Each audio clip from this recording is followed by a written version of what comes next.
Malaysia immigration এখন যে পরিমাণে দরপড় শুরু করতেছে, কোথাও বাদ যাচ্ছে না এমন কোনো স্থান যেখানে কিনা অপরিচিত দিচ্ছে না।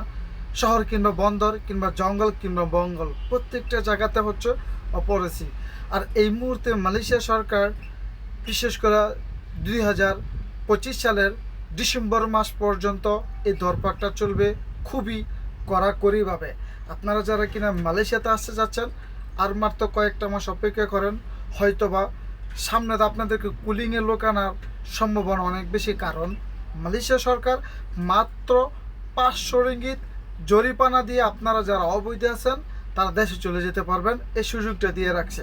তার কারণ হতে পারে দুইটা। এক, মালয়েশিয়াতে তারা চাচ্ছে না কোনোভাবে অবৈধ অভিবাসী থাকুক।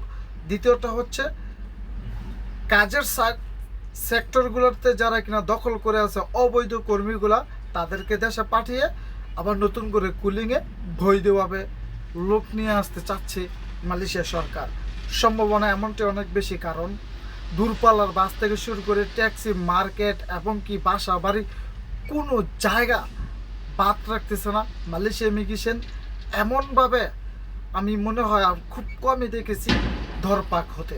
তো আপনারা যারা বাংলাদেশ থেকে জিজ্ঞেস করেন মালয়েশিয়ার পরিস্থিতি কেমন, মালয়েশিয়ার পরিস্থিতি এখন খুবই কড়াকড়িভাবে যারা কিনা অবৈধভাবে আসতে যাচ্ছেন, আসলে হয়তো আপনার অনেক বেশি সমস্যা হতে পারে। কারণ কাজ নিয়ে থাকা নিয়ে এবং কি অপরিচিতি থেকে মুক্তি পাওয়ার মতো সঠিক কোনো স্থান এখন নাই। ইমিগ্রেশন যেখানে তাদের গোয়েন্দা দিয়ে তারা খবর পাচ্ছে যে এখানে অবৈধ অভিবাসী আছে, ওখানে তারা অপরিচিতি দিচ্ছে।